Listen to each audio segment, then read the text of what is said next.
Welcome to Mind Your Business. Sports, music, and money is what we do on this show, and how they all intersect, how they all work together. My co-host Phil Hudson, and we've got a special person in with us because both Phil and I are former military, and the Georgia National Guard is very, very important to our home state. As I wear my Georgia on my hat and my Sikkim on my T-shirt, you know I'm Georgia to the bone. We've got Major General Tom Carden with us. Thanks so much for joining us. We appreciate it. Well, thank you all for having me today, and thanks for your service to the country. Absolutely. It's my honor, and I know Phil would say that exact same thing. Mind your Airborne. business. Airborne. There you go. That's the real deal over there. It's air assault. That's right. There you go. Yeah, and Mind Your Business is brought to you by SR Homes, a home builder that is focused on you. You can find them at srhomes.com. So, Joe Carden, first thing I got is, can you just tell our listeners a little bit about the mission of the Georgia Guard and kind of what they do in state, and then also how that relates to, you know, the situations in the Middle East? Absolutely, be glad to do it. I'll tell you, the Georgia National Guard really is the only component of the Army and the only portion of the service that has two missions. We have a state mission here at home to essentially, through the Georgia Emergency Management Agency at the behest of my boss, the Governor Brian Kemp, to go out and alleviate suffering in the event of a natural or man-made disaster. We've obviously we've had about 4 hurricanes over the last 2.5, 3 years. We had a winter storm back in, I guess it was 14. So we had an opportunity to do that mission, and we stand ready to do that. We plan for the worst day in Georgia, so you don't have to, with respect to our state mission. And then with our federal mission, we go and do both combat operations abroad. We have part of our 48th Infantry Brigade combat team currently deployed in Afghanistan. They'll be coming back some next week, and then we'll get the rest of them back in the early part of the fall. We have also soldiers right now deployed to Kosovo. In addition to that, we do what's called theater security and cooperation activities, and those are basically training exercises in countries all over the world. For example, we sent out some of our military police earlier this week to the country of Georgia, where we maintain a state partnership program, and we have for 25 years with that country. They're doing an exercise over there called Agile Spirit. There are about 14 countries involved in that exercise, and what we do in that vein is to build multinational interoperability with other countries, and that creates favorable conditions for stability and peace abroad. We generally don't fight with people that we exercise and train with, so it's a good thing. Yep. So one thing I want to know, I think it's cool, is you started as an enlisted man, which is commonly referred to as a Mustang, right? Yeah. Is that what you call them in the Navy? In the Navy is Mustang as well. I knew Yeah. they do it in the Marine Corps. Is that the Army thing? Well, I'll tell you, over the last 33 plus years, I've been called a lot of things. That's probably And answered to some of them. I did, and so I'm sure that's one of them. But I did start as an enlisted man a little over 33 years ago, and have certainly enjoyed every day of serving in your National Guard here in the state of Georgia. The Guard was an opportunity factory for me. I tell people it's a leadership opportunity factory, in addition to doing great things for the state and nation. I think we do great things for the young men and women who sign up to serve us, because in my case and so many others, the only avenue that I had to seek higher education from a financial perspective was the GI Bill. There was no Hope Scholarship, and to be honest with you, even if they'd had a Hope Scholarship in 1986, Tom Carden would not have qualified. Roll Tide, baby. Roll Tide. So the Guard wouldn't have either. So the Guard, offered me an opportunity to improve my education. It helped me improve my station in life, and bigger than that, it helped me to serve a cause larger than myself. It's been, I can't imagine my life looking back without having served our state and nation. So I think we offer great opportunity for young men and women. I'm a little biased, but I think we do. Yeah, but that's a good bias to have. I'm fine with that one. It's funny, today on the show, the radio show I do with Hudson Mason, who you met earlier, was the quarterback at Georgia and went on to play with the Redskins for a little bit in the CFL and hung up his cleats. We started the show today, and we were talking about, the jobs that we've done over the years, and I said, when I was in the Navy, that was the most honorable job I'd ever had, and I kind of get that sense from you when you're talking about it. Yes, I was like, it didn't matter if I was scrubbing the toilets, which I did, or mopping the decks, which I did, or loading the missile mount, which I did, or tracking and standing a watch in the middle of the night in the Mediterranean on USS South Carolina or on Commander Carrier Group 6 aboard John F. Kennedy. I knew I was doing honorable work. And now I talk about sports on the radio, and as much as I love it and as fun as it is, I miss having that element of honor. Fulfillment, yeah. Fulfillment. With the work that I do. That's the thing I think all veterans feel. Yeah, you do, because you feel like you've done something that means something to more than just you, and you've affected, in a positive way, more than just you and your family. You've done it for your state and for your nation, and man, it gives me cold chills just thinking about it. Man, I really did.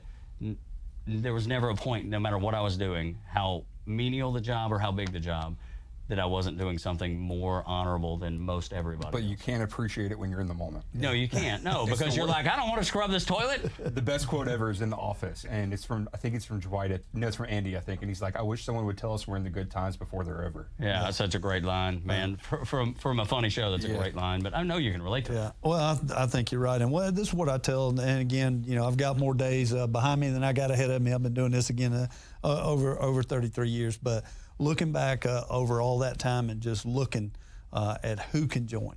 We talked about this a little bit earlier before we went on. Less than 3 in 10 high school graduates even qualify to put the nation's uniform on, whether it's from an academic testing perspective, from a physical perspective, and then they'll want to.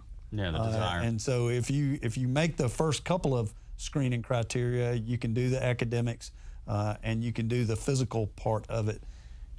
The piece that really puts it over the top is you got to have the want to. The desire. And less than 0.5% of the U.S. population has ever put on this uniform. And I can't tell you, when I get up and put this on every day, I can't tell you I can't tell you how it makes me feel to still be able to serve at this point, because not many people get to serve as many years as I have. As a gift. It's a blessing, and I have been in it long enough now, knowing that I got, again, more days behind me than I got ahead, and I just counted a blessing there every single day. But I scrubbed my share of toilets too, and I couldn't see it then. I couldn't see it then. Yeah, you can't see it. Yeah. Is it weird for you looking in the mirror and seeing your stars? I never dreamed that I would have the opportunity to serve at this level, but I don't. Having started as a private, right at the bottom. When I was working, I was in the Guard as a traditional guardsman, with like 85% of our people work somewhere else during the week. When I was in the Guard and working my way through college, I worked at Walmart. That's in layaway, where people visit their stuff. Yeah, all right. Right. So that's a great way of putting it. Yeah, I'm just grateful to be able to just put the uniform on and be able to serve. And I wouldn't, the rank or your job description or whatever, that's what you do, but it's really not who you are. So I don't see myself as the adjutant general. As I tell people, I see myself as the senior servant. I mean, I got a really cool title, but I'm the senior servant in this formation. It's not about me. It's about the other 14,999 people that work in our formation every day that have that feeling that you just described about being part of an honorable profession, serving their state, serving their nation, and doing something bigger than them. And to get to be in the same room with those kind of people. Yeah, there's a great feeling, I'm sure. I should be giving my salary back. If I didn't have to pay the light bill, I would. So we were talking a little bit before you came in. You said your older brother was in the Navy. What made you join the Army side of it? Was that your question, Tug? Well, no, I was actually, because I work for a 2-star admiral in the Navy, and I was just going to merely say that you look at it in a very unique way, because everybody else looks at it as, wow, I mean, this is the top shelf. This is the greatest of all of our leaders. So you're very humble in your the way you account for your ranking, because everybody else, no one else looks at it that way, sir. So respectfully, it's amazing to have that rank and to be sitting here with you and talking to me, because I remember how much I respected Rear Admiral Johnson. He could just walk in the room and he just commanded the room, but it was never a fearful, like, this guy's going to come yell at us or anything. He just had so much wisdom, and you could just see it. He wore his wisdom. Respect and honor. Of course. Yeah. But when we're going through the Straits of Gibraltar and when we're going through the Suez Canal, like, he just had stories, even some going back to the Bible. And he could just tell you what was going on at a particular time. He was just a man that was very wise, and I couldn't wait to talk to him, even if it was just for a moment, because there was so much that I felt like that he bestowed upon me just by spending a moment with me. So that was Tug's way of diverting you from answering why the Army's better than the Navy. Easy with that, killer.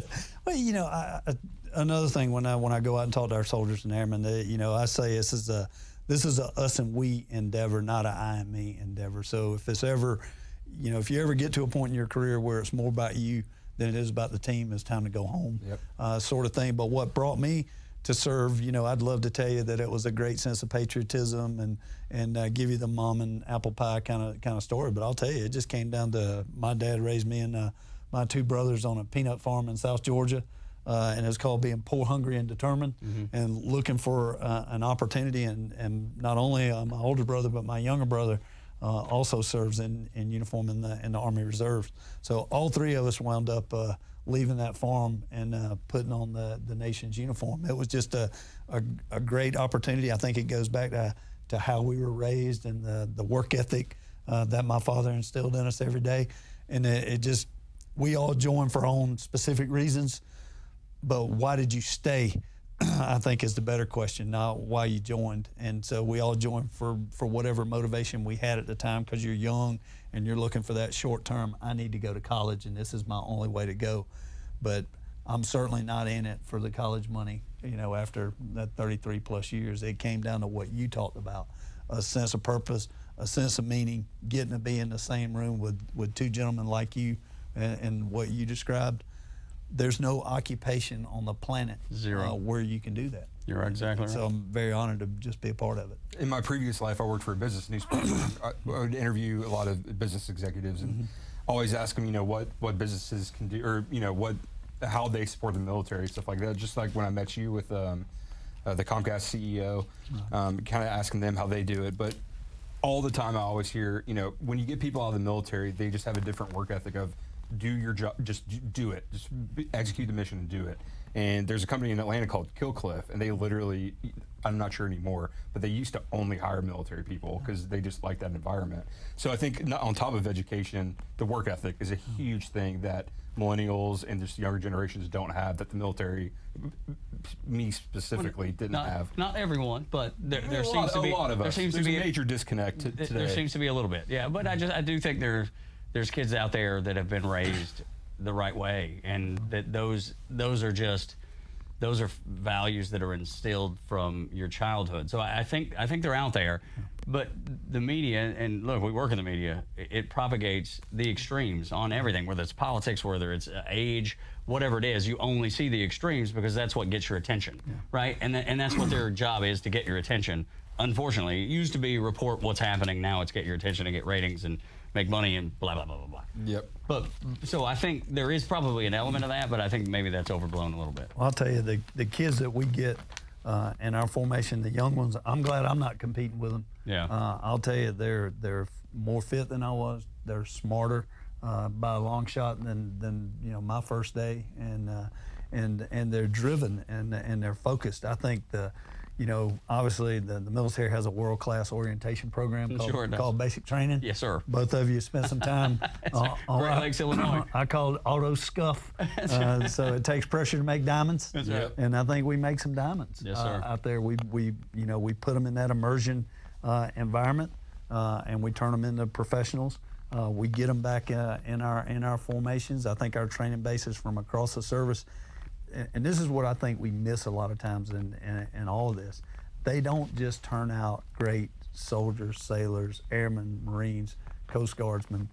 They turn out great citizens because they go in there and they get the thumbprint on them in almost every case that makes them appreciate freedom a little bit more probably than they did when they started. And so that's what I'm exposed to every single day, and that's just, again, it just goes back to just, if somebody said, hey, two words that you feel about being able to serve, is grateful and thankful to be able to serve, and it has just about everything to do, not with, hey, we got the latest widget, or you hear a lot about we need this type of equipment and weaponry. We do, we need all that stuff, but I'll tell you, you can give me the greatest equipment in the world, and you give me a substandard performer, and I couldn't get the mission done. But I'll tell you, we've got some equipment that could use some upgrades over time, but our people make it work. Yes, sir. And it's because of, I think, the kind of people we have in this country to start with, the raw materials that go into our training base,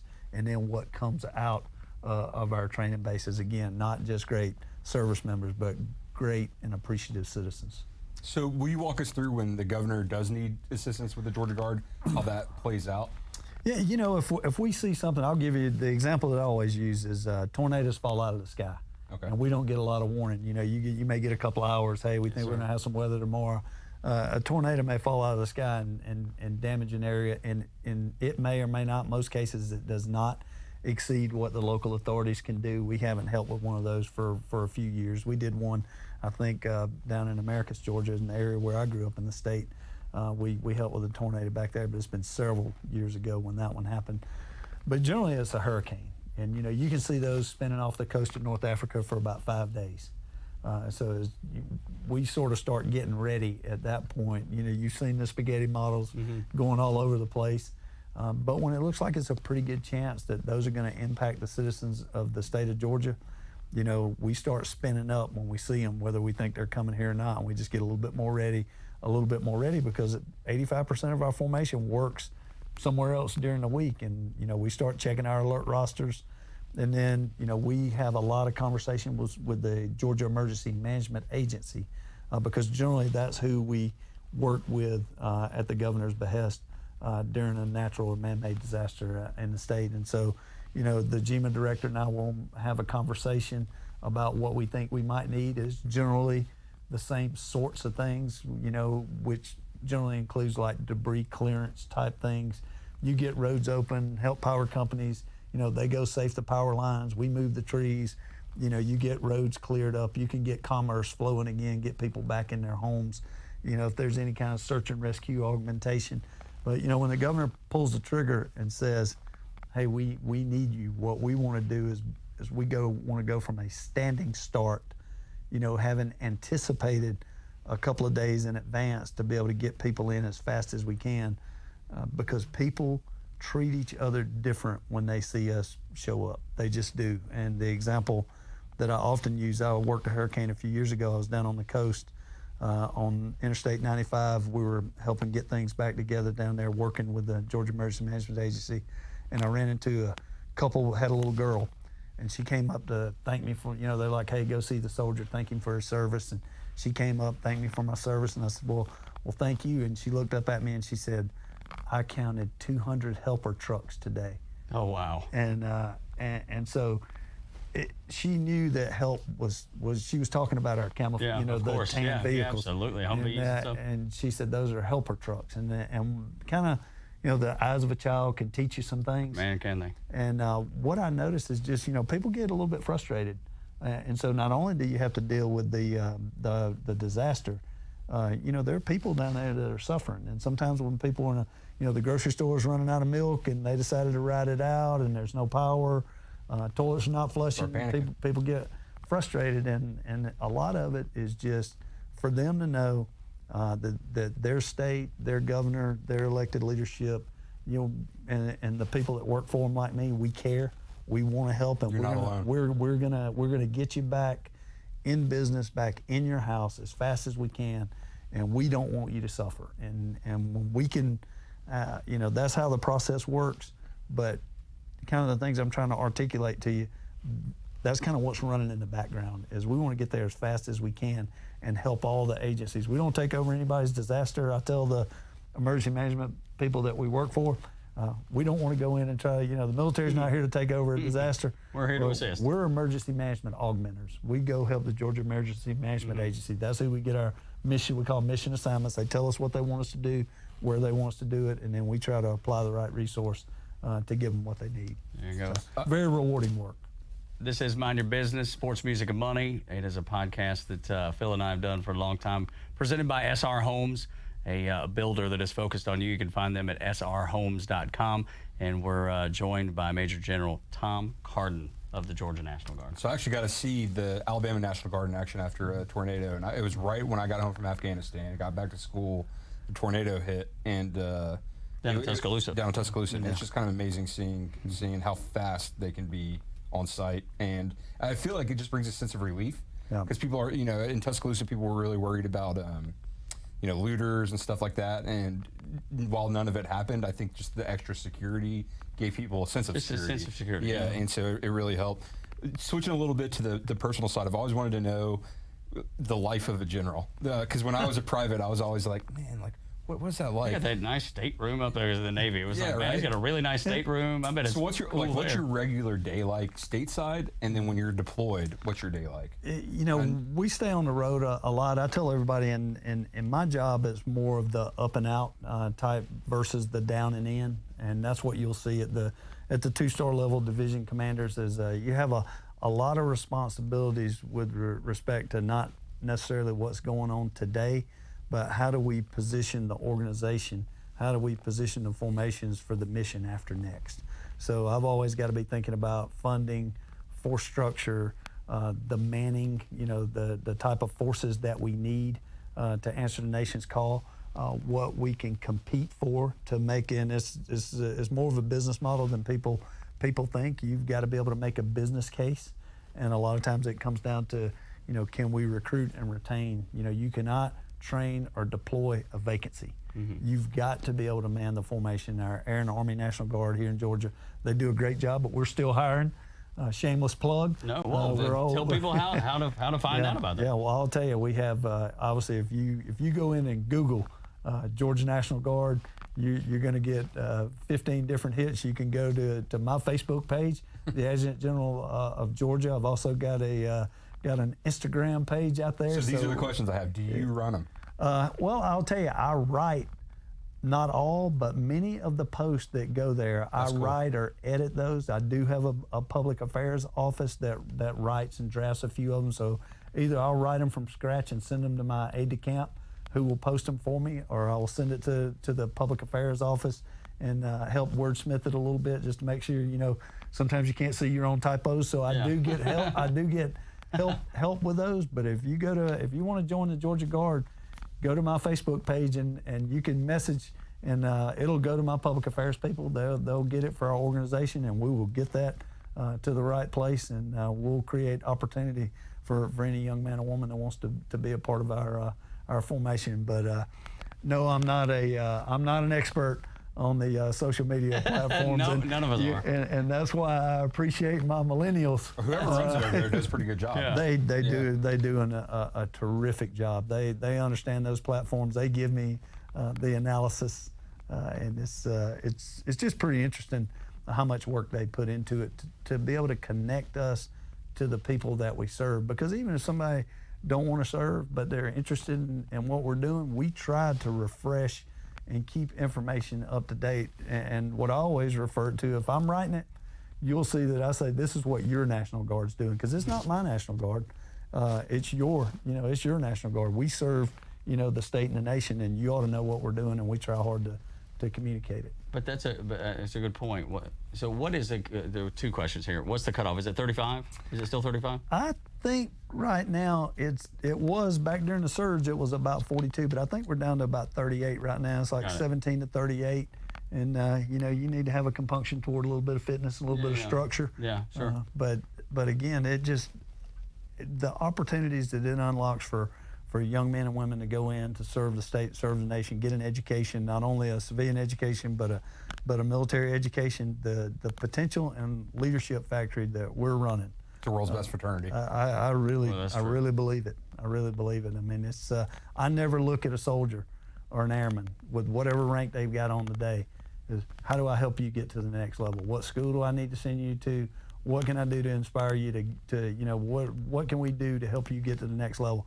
I don't know many employers that spend as much time thinking about that as we do. Yeah, what about for guys like Phil and I that are veterans that are probably past the point where we can serve necessarily? Not in your boat, Tug. Well, look, I'm 42, so yeah, I'm definitely out. You probably got a year or two, but we're interested. We want to help out. We want to be involved in some way. Is there something that, as a civilian, either a veteran or not, that you can lend a hand? I mean, I don't know. How's the business world? How do they help y'all's mission? Well, we have a thing called Work for Warriors, and our soldiers and airmen, again, the vast majority of them, up to about 85%, work somewhere else. And so we have a Work for Warriors program, and you can Google that, Work for Warriors, go to the website there. And we like employers to consider hiring a guardsman. That helps, helps the state, it helps the nation, it certainly helps someone who's serving a cause larger than themselves. They get, I think it's a great human capital pool out there, because you got to, we have a fitness culture, which reduce healthcare costs. Sure. If I'm running a business. We have a drug-free culture. In fact, it's prohibited, and so that's always a plus if you're looking for a good human capital pool. And then we got people that, from that thumbprint that we talked about earlier, people that our world-class orientation program, we generate a group of men and women that do not quit when it gets hard. And so if I'm running a business and I can hire somebody that can be where they're supposed to be, when they're supposed to be there, in the proper uniform, doing what they're supposed to do, I'm pretty fired up about tapping into that pool. So there's a way for you to do it. We have the Georgia National Guard Family Foundation. We have organization our size. There's some occasion where we have a soldier and an airman that has tragedy to strike them, and that foundation helps them. Another thing that we do with respect to giving back to the community is we have a youth challenge program. We run 3 of these programs for young men and women between 16 and 18 years old that might be on a destructive path in high school, and they can't have a conviction to be part of it. But it's a 5-month program. Doesn't cost the family anything. The state funds it. The legislature funds it. The governor signs it. And we've had 17,000 students graduate from that program. Wow. That's awesome. And how long has that been around? It's been around for about 25 years. Wow. We got a campus at Fort Stewart, one at Fort Gordon, and one in Millersville. But no matter where you are in the state, you can access that program. You Google Georgia Youth Challenge; it'll take you right to the website. If you know a young man or woman that want it, and this is a way for us to give back to the communities from across the 159 counties in the state of Georgia. It costs to put someone in a juvenile detention center cost about $90,000 a year. It costs $15,000 to put a young man or woman through that program.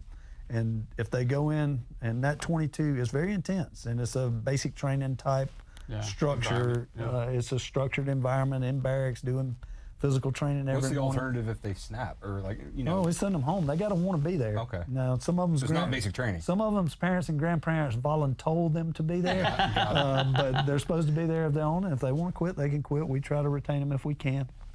But if the average growth academically for those kids, many of them graduate with a high school diploma. Many of them graduate with a GED. But no matter where they come in, our average performance of that program is about 3 grade levels from in 22 weeks. So if they come in a freshman in 22 weeks, they leave as a senior. Wow. But they're working long days and they're getting after it, and it's a way to give back. So, that when I say that as a way to help us, is that helps us give back to the community. I mean, that doesn't have anything to do with going out and responding to a natural disaster. It has nothing to do with going out and helping America fight and win wars. I mean, we recruit a few kids out of that program, but not really any more than we do from any other high school in the state.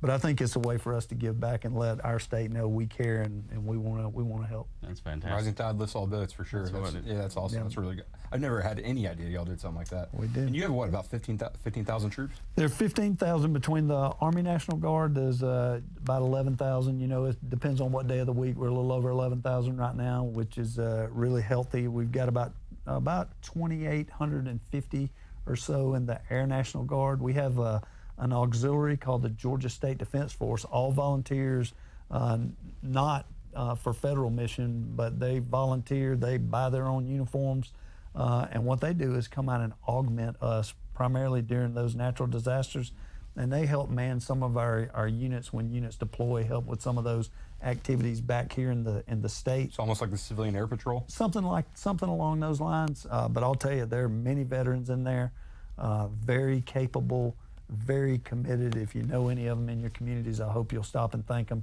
The Georgia State Defense Force does a great, they don't get paid. And it actually costs them money to go out and serve. And that's when you know your heart's in it. Yeah, they're paying for it. That's when you know your heart's in it. I'm inspired by them. They do an amazing job. In addition to that, we have about 652 state employees. We have about 255 federal employees. So if you take all that math, I don't do math in public, but if you put all that together, depending on what day of the week, we're right around 15,000 people that are serving in your National Guard. Yeah. Well, is there anything we haven't covered? Because I want to get to the good stuff here in a minute. Well, I got a somber one before. Just finding out about what you're into, what you're like, because I have a feeling we got a lot in common. Yes, sir. In my attire today. But yeah, if you want to get to the serious one first. So I lost a few friends every season. I always wondered what it was like at the top when you get that message, and how hard it is to focus on the mission when you have that responsibility hanging over you, and probably that pain sitting inside you. So how does, and I understand, the mission's there, that's the Army, the mission first. Right. But how do you decompartmentalize and stick to that? Well, yeah, as you mentioned, that's probably without exception, the hardest thing I've ever been a part of in combat myself. In Iraq, we lost 26 when I was there. There are 42 faces on our memorial wall at Clay National Guard Center here in Marietta, and how to reconcile that, how to get yourself where you need to be able to continue to lead, and the way that I look at those things is we've got a responsibility not only to the soldiers that remain in that formation, but that soldier or airman that gave his or her life for the country. We got a responsibility to them to make sure that and their families, to get after that mission and to get after it harder than we ever got after it before, to make sure that it never happens again. I mean, we all know the risk when we sign up to do this, but I'll tell you, nothing prepares you as a leader to face a family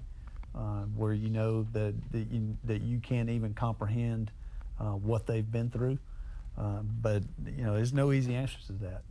But I just know what has driven me is you don't turn the page on that. That you've got to honor that sacrifice. You've got to honor that family, but you can't stop. You can't slow down. You got to go back and you got to analyze what happened, and what could you have done to prevent it, and how do you get better, and how do you make sure that the soldiers and airmen remaining in that formation are as safe as they can be, and that you bend the odds. I mean, you can go to combat and you can do everything right and die the first day, and you can, I've seen, units and people maybe take some shortcuts and maybe not be as safe as they should be, and somehow they for whatever reason, the odds just go in their direction. But when I'm dealing with somebody's life, I don't want it to be a game of chance. I want to do everything every data point that I can touch and be a part of or contribute to that's going to bend the odds in the favor of everybody coming home. That's what leaders got a responsibility to do. And you mourn, you pray for that soldier, that airman, that family. But you got to get back on the horse just as fast as you can, and you got to ride like you never rode before. Because if you don't, you're going to end up having another one. That's been my experience. You cannot curl up in a closet. You can't hide from it. You got to keep going. Right, and you accomplish the mission, because otherwise that life isn't dying in vain. Absolutely. You have to accomplish the goal. Absolutely. But, and I've had the calls, from families there. From time to time, we'll have a young man or woman that will decide to join our formation, and I'll get a call from a concerned parent.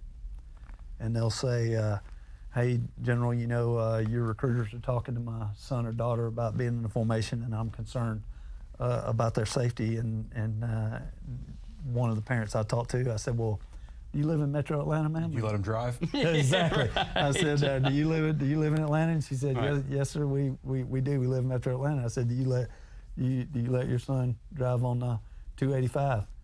And I said, well, mathematically, I think we're just as safe. Yeah, absolutely. We're just as safe. And so,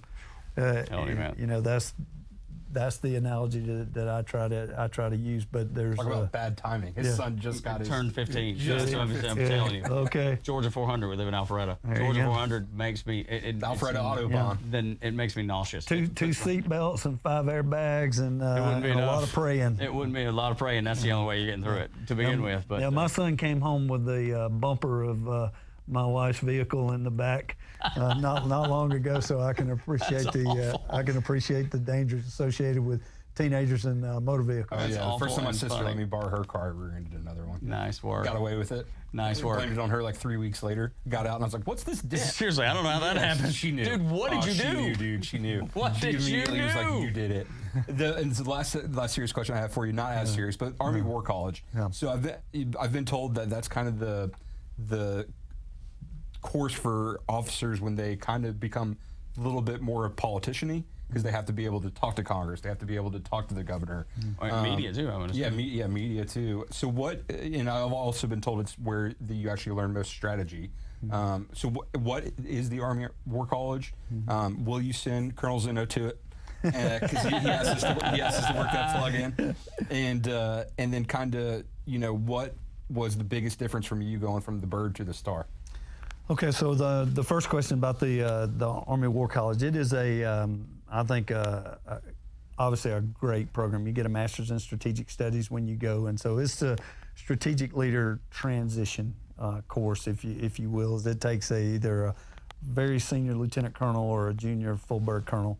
It puts you through a really rigorous program of instruction. I mean, the reading is just, I grew up in South Georgia. Yeah. And, as I mentioned, Fishing, a lot of reading, maybe not as much. My non-academic endeavors were quite intense when I was coming up. So I will tell you that it challenged me with just the amount of reading Probably like law school, that we had to do, and it was just a phenomenal amount of reading. But it kind of goes back to what you mentioned about your admiral earlier about historical context and geopolitical understanding about where you're at and why you're there. And it really helps you understand the big picture, and it helps with the strategic leader transformation. And I think I think the model, they call it the War College, but I'll tell you, I think a better name would be the Peace College. Right. Because, how do we avoid this? Right. It's all about, nobody hates war more than the warrior. No kidding. And so they're growing, and have grown for hundreds of years, leaders that are in a position so that we do the right thing with our military, so that we're good enough that nobody wants to fight us and that we don't have a war. So great course in Peace the War through College. strength, right? Right. Exactly. I like it. it's not rocket surgery, but if you're big enough and you're good enough and you're doing the right thing in the world and you're not a despot, nobody really has an incentive to want to take you on. But you see today with what they call strategic or great power competition, there are people out there with different motives, and we've got to stay strong to make sure that we dissuade them from trying to do anything that really puts us at a disadvantage in the world. I love that statement though. Nobody hates war more than the warrior, because they're the one going to fight it. And I think that's something that we need to preach from the highest mountaintops in the United States, so everybody understands that. There's none of us. I certainly didn't want to have to hit a button as an operations specialist, or watch somebody hit a button that was going to change everything potentially. I love that we all hit buttons. Yeah, well, let me tell you, we would sit out to sea and dial up some things, and I kid. But you see you see kids like ones I saw last week. I call them kids. They're all young, so young now. They remind me of my own kids. But I met my son at a redeployment ceremony. And I saw a young lieutenant last week that was coming home from Afghanistan that met his son for the first time at a welcome home ceremony. Yes, sir. You just can't even describe the type of sacrifice that we're asking for young men and women. But I'll tell you, they're all smiles. Their parents, their spouses, their employers for that matter. I mean, we just serve a great country. Amen. And yes, the only tears I saw at that reunion were tears of joy. Yes, sir. That is the best feeling in the world. Yeah, there I is think, nothing better. let me Nothing phrase better. that, mid-tour leave. Yeah. When you get to Hartsfield-Jackson, dude, I got off and sprinted to my mom like I was Yeah. a 5-year-old. Yeah. Ran Right. through the airport, right up the stairs. It was Yeah. the best feeling I've ever had. I can only imagine. I'm like tearing up. No, I know it is because I remember coming back from first deployment. You know, you've been gone for 6 months. I remember telling, like, when literally I remember the night, like, we're deploying and telling my parents bye. Yeah. And I'm sure you've done it many times. You're like, this could be it. It hits you. I'm sure it hits you every like a single ton time. of bricks. Yeah, it Man. does. So you ready to do this? Pull off the gloves and find out who Tom Carden is? Let's go. Well, That's right. you did ask me a question about Zeno. about That's Zeno right. Yeah, there. let's get it. We think Colonel Zeno could win the wars in the Middle East by himself. By himself. Right. Well, you know, I tell you, I know him. I know him as Lieutenant Colonel Citarella. There you go. There you go. And, Yeah. and I'll tell you, he's a fine leader. He's a fine soldier. Great commander. And you can tell him that he's going to be. This is general speak, okay? Okay. All right. Just tell him he's going to be competitive for the War College. Okay. Tell him he's going to be competitive. I love it. So he's I love it. got to keep his game at the top level. So. I love it. I love it. He does the show after Hudson and I Okay. are done, and we when we do turnover, he usually comes in about 5 or 8 minutes before our show is done and his starts, and we always call it storming the studio. Okay. That's So funny. he comes in. That's funny. And he's always just. I mean, it is always just wide open. There's never a slow. I don't think he has that gear. It's just always wide open. Well, he's got he's still bringing his accent from the Northeast down Oh, there. yeah. Well, y'all, Yeah, if and you all, sports loyalty. his chances will go up for the War College if you all can teach him to speak proper English. Well, let me tell you, that's the way God There we speaks. I go. feel certain. Amen there. Amen there. That's so funny. All right, now fun stuff. Well, let's ask: is there anything we didn't cover that you wanted to, or it would be good for the National Guard to do? Well, the only thing I will tell you is a lot of people don't understand how globally engaged their National Guard is, and we talked about it a little bit earlier. You know, and there's still some people out there that think we're weekend warriors, and it kind of goes back to what we talked about earlier. We've got 42 faces on our memorial wall, and none of those people are missing from us on the weekends. They're gone forever. And so we're not weekend warriors. Your National Guard is very operational. We have soldiers and airmen deployed all over the globe as we speak, to include in Afghanistan our Air National Guard aircraft from Warner Robins, the 116th Air Control Wing. There's 16 aircraft in that wing. All 16 of those aircraft have not been back on the ramp in Warner Robins since 9/11. We've got a C-130 wing down in Savannah, the 165th Airlift Wing, and they've been all over the globe. I've been on their C-130s earlier this year in Argentina, and I'll see them again in the country of Georgia in about a week and a half in Tbilisi. We're very much globally engaged. We have, again, the United States is on the globe. We do things here in the United States. We do things on the southwest border. We alleviate suffering right here in the state of Georgia during hurricanes, winter storms, any sort of natural disaster. But we're in Europe, we're in the Middle East, and all of that power projection that we're a part of is all about doing the nation's business to make sure that our state and our nation is as secure and stable as it can be. It sets the conditions for the life that we live, where we work, play, and raise our family. And we try to do everything we can do to help create those conditions through stability. And so your National Guard is very much engaged at home and abroad as we speak, and not just on the weekends. And that requires families that are super supportive. What's important for the families is we got to take time to thank them. And if you know a family of a service member, and if they're in the National Guard, that's great. But if you got people that are serving, you ought to thank them. Nobody thanks my family. I wear the nation's cloth. I can't pump gas in Atlanta, Georgia, without somebody coming up and saying, "Hey, thanks for your service." That's the kind of state, that's the kind of city we all live in around in Marietta, anywhere in Georgia. You go pump your gas in uniform, somebody's going to thank you for your service. You go try to eat a meal, it's hard to buy your own meal in uniform in this state. That's the kind of state we have. That's awesome. But nobody thanks my kids. Nobody's going to thank my wife because they're indistinguishable from everybody else. They don't. I think they suffer more. They do. They do. I will tell you, they've got the hardest. They don't know job. what they don't. When you're overseas, they have no. It's the fear of the unknown is the biggest thing. So absolutely.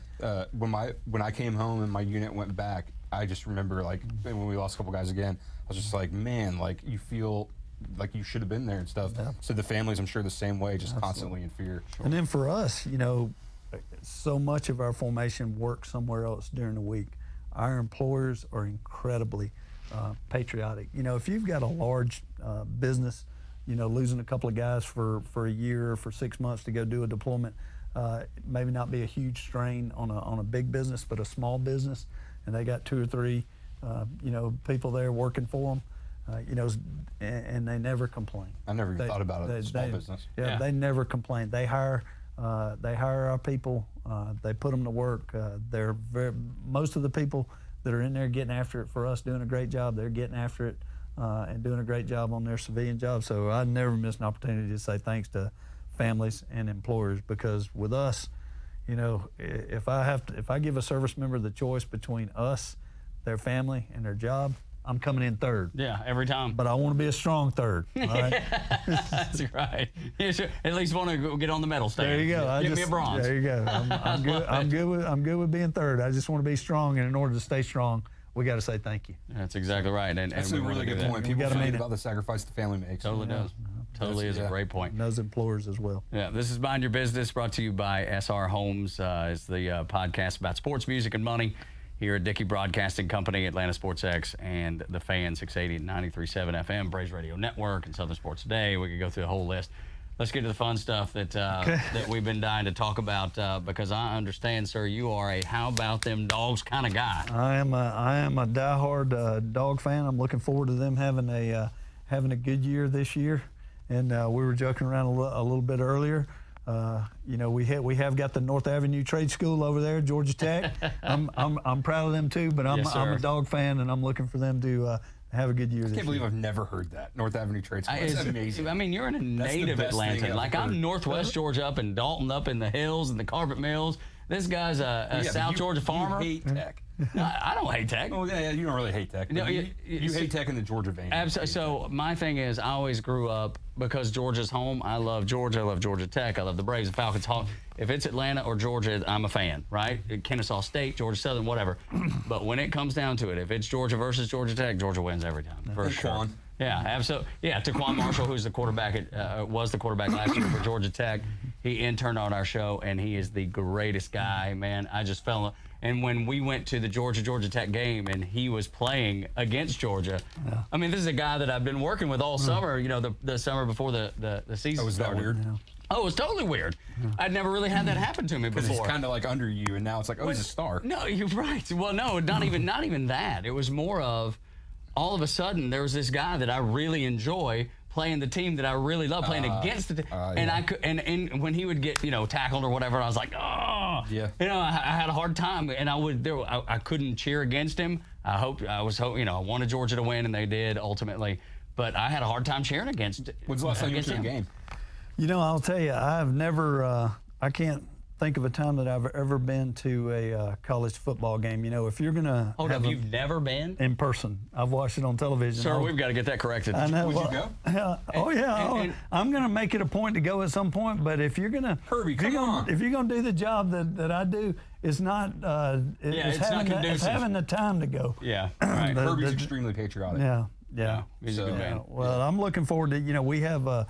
We work with the ROTC department there. We have some full-time people there in the Army ROTC program at the University of Georgia. I did a graduation for them, a commission ceremony here a couple of months ago. I'm a big Georgia fan, and you know, but before I go on to my eternal reward, I'm going to go to a dog game in person. Well, if you can get us a schedule, we will figure it out to get you over there. Yeah, oh my gosh! But I've watched them play on television every chance that I spent before I came home for this job. I was in Romania, and so you have to work at it to you know, because of the time zone changes and that kind of thing, to be able to watch a Georgia game. And I don't miss my trip to the gym in the morning. For many things, but a Georgia game might be a Georgia game. Sometimes I would miss my trip to the gym in the mornings watching the Georgia game go a little later. I remember I got to watch Alabama, Florida, and we were at a small little fob that we didn't have TV or anything. Yeah. And so whenever we'd go on missions where we'd use birds, we'd have to go to a bigger fob, and in the waiting room basically there's always a TV. So I remember getting like 30 minutes of a football game was the greatest thing I've ever. Yeah, right. That's 30 minutes of my life. Yeah, and we won. It was. I was trying to Can't remember. talk. We're in Sudabay Creek, Greece, and we got to watch the Super Bowl. Yeah. And it was the same way. I mean, we were up all night just waiting for the Super Bowl to come on. How many countries have you been to? It'd be hard to count them You all. don't get a passport stamp, do you? Well, I do. I did in my last job when I was stationed in Romania. I was working as a deputy commander for a NATO division that was headquartered in Bucharest, Romania. I lived there for 17 months, and so Is it cool? you travel. We had 16. That was a great job. We had 16 nations in the headquarters, and I traveled to quite a few of those. Went to the Ukraine and all around the Black Sea coast. So actually, I had to get a second passport. Because I ran out of pages. That's awesome. So it Did you was. keep it? I did. That's cool. I will tell you, we do a lot all over the world, and you don't realize. I mean, there were 11 Americans at that division headquarters where I was. You know, kind of alone and unafraid in Eastern Europe, trying to do great things and wearing this American flag on the right shoulder. And we've got some. We got some wonderful teammates out there in the world that appreciate what we do. Did you make any personal friends that are in any other militaries? I did. When I was there, it was a NATO division. My boss was a two-star Romanian general that I worked for, and he and I remain in contact. He went to the National War College here in the United States, and it's not a high bar, but he speaks better English than I do. Can you imagine though? Think about that. Just the likelihood of that happening. And I guess my example is my wife's from upstate New York and I'm from Dalton, Georgia. You know, so the possibility of that coming together seems to be slim to none. But a Romanian man and then a country boy from South Georgia becoming acquainted and then having something in common and keeping in touch and being friends. I mean, what's the likelihood? I mean, there's only one place that can happen. Yeah, I get the note on the 4th of July, and hey, you know, when can you take a call? You know, wanting to wish me happy Independence Day. Wow. And we had some good sports discussions. I'm sure. Because when they talk about football, they talk about a round ball. Yeah, right. And when I talk about football, I talk about one that's shaped a little bit different. Yeah. And if you carry it, somebody tries to kill you. And so we had some good sports discussions. My favorite thing about working with, one of my favorite things about working with the other countries, like when you go to Bagram and stuff like that, you see them, is it makes you appreciate being in the American military and it makes you appreciate our taxpayer. Oh, yeah. Because, man, our equipment, Oh, yeah. by second far to and away the best. Yeah, Yeah. I went to a bunch of exercises, and some of the times we were using equipment that looks like it should be in a museum. Yeah. You know, some of the things that you and I agree. You know, in the Army that I grew up in, that was the Warsaw Pact. You know, that we were training against. You know, the Russians again. Except this was before 1989, and so.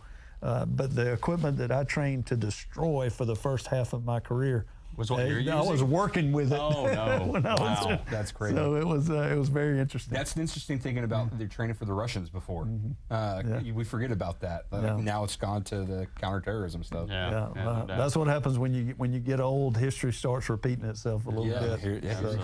Absolutely. Well, we certainly appreciate your time. Is there anything else? Yeah, absolutely. You got one more? Concerts. What? So I got to know what kind of music you like in the last concert you I like both kinds of music, country and western. Attaboy. Seriously, I listen to almost anything, and I can't recall ever attending a concert. As I mentioned a little bit earlier, if you're going to spend much time in this uniform and never been to a concert tough, either. I can't remember that I've been to when I went like the USO sponsors concerts. I know that travel, and I attended one of those overseas, but like a traditional concert venue in the United States. The only one that I think I saw, and it really wasn't a concert, it was more of an event, was Alan Jackson played. That's a good one. And down from, he's an old Georgia boy too. Yeah, from Peachtree City, I think. Noonan. From Noonan, down 85. I knew he was down 85 somewhere there. So it was pretty exciting to see to see him in person. He did a great awesome job. Show. Oh yeah, he did a great job. But it was, like I said, not a traditional concert. It was more of a celebration type venue. More intimate. Yeah, it was a little bit smaller crowd than what you would normally get. You've seen Alan Jackson before. It was very nice. Many times. I've never seen him. That's awesome. My gosh. He's the shyest man you'll ever meet. I've worked country radio for the last 19 years, so I've been fortunate enough to spend some time with Alan, and he is the most shy man. He brought new music in, and with his record rep, and we sat down to listen to it, and he left the room. He was like, man, I don't want y'all to sit in here and think you have to tell me how great it is in case it's terrible. Y'all listen to it by yourself, you know, and he's just such a gentle guy. To be such a big guy, super soft-spoken, and and he's A+, man. There's no better than that. It's like anybody that goes to the top of their game like that. You just got to appreciate the kind of commitment, the precision associated with it, and everybody that I've ever met. And there's one thing that's been instructive to me in my career is a spirit of humility goes a long way. Yes, and sir. what you just described, I mean, a guy like that just appreciates everything. Yeah, and that's him. And he's not about himself. You know, it was pretty. That was the sense that I got. I didn't really spend probably not near as much time as you did with him, but I watched him perform, and he came across that way. He is, and that's spot on. So I got one more, and we'll let him. We'll cut him. So you've been here all day. You ain't never going. You never if I were leaving. private in the military, I'd stay here all day. Yeah, right. So I want what was the biggest benefit? And I don't want to hear like your typical response of honor when you were finally getting promoted to officer or general. What was the one thing you're like, thank God I don't have to do that anymore? You know, when I commissioned as a lieutenant, the one thing that I thought about is I would never have to do KP again. You know, I'd never have to clean the. I never had to do KP. But I will tell you. But here's the irony of it. This past Thanksgiving, I was in Romania at the time, and they don't do Thanksgiving. Obviously, that's something unique to the United States. And there's a base down on the Black Sea coast. It's about 2.5 hours away. I won't try to pronounce it for you. Yeah. Okay, but the initials are MK. It's just a small base there that services an area there. It's a U.S. base.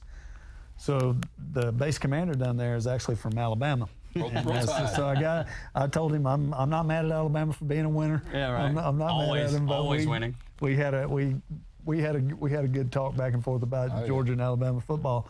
And he said, "Hey, sir, would you like to come down and serve the troops?" You know, that was my favorite tradition. Thanksgiving dinner. And I said, "Absolutely." So, I didn't do KP from the time I put on a lieutenant bar, but I was a one-star general at the time, and I got to serve. And I did a little KP action while I was there, so that was the one. Photo op of it? No, I didn't. I didn't want to remember. I didn't take any pictures, but it was just kind of a message to myself. That's awesome. Hey, don't forget where you started. That's that's I always call that a God wink. Yeah, right there. That was the good Lord's like, hey, remember, let's not get too big for your britches. That's it. That's cool. I love it. That's it. But yeah, that was the one thing was I'll never have to do KP again. But it never say never. And do you remember who you gave your first salute to? I do indeed. That's a great question. In fact, he has passed away now, but the Sergeant First Class, his name is Jimmy Jordan. He's passed now. Great mentor. When I was an enlisted guy, I walked into the armory one day. I was working that job at Walmart, you know, stocking groceries at a grocery store. I had like 3 or 4 jobs, trying to, I was struggling. I was a young private.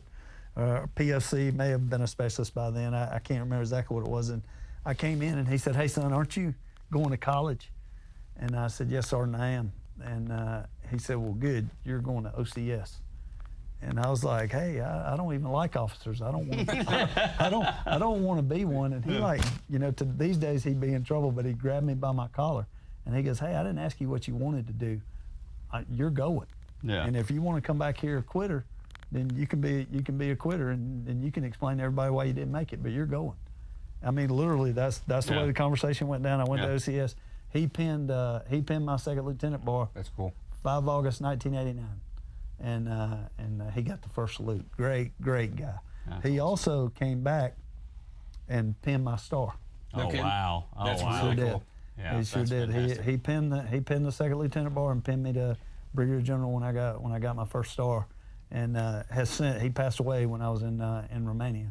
But I'll tell you, you never forget people that invest in you like that man. Yeah, he was just exactly right. Super leader, super guy. I think you need to send Sergeant Nate Smith to OCS. There you go. There we go. That's my buddy. He's one of your MPs. Okay. All right. Well, he's responsible for me enlisting. Hey, perhaps if he's still in the formation now, maybe I need to have that discussion with him. Go snatch him up. But it just comes down to people seeing things in you that you don't see in yourself at the time, and that's another thing I think is unique to the profession. Is those non-commissioned officers and officers out there, they can see things in young men and women that perhaps they don't identify for themselves, but not all of them reach out in the same way and elicit the desired response, and I'll be forever grateful to him for what he did. That's an awesome story. Great question. Yeah, well, thank you so much. Oh, it's an honor to be here. Thank you for your service, sir. y'all. We appreciate it. Thank y'all very, very much. This is Mind Your Business, sports, music, and money. Tug Carden, Phil Hudson, and wrapping up with the General, man. I tell you, it's just special to have somebody like you here, General Carden, so we appreciate it. And, of course, brought to you by SR Homes, a builder focused on you. You can find them at srhomes.com. At SR Homes, our end goal is to create a home that's unique to you, one that you and your family will enjoy for years to come. With over 4 decades of home building experience, SR Homes has become a top home builder in Atlanta, offering a variety of communities in the most sought-after locations.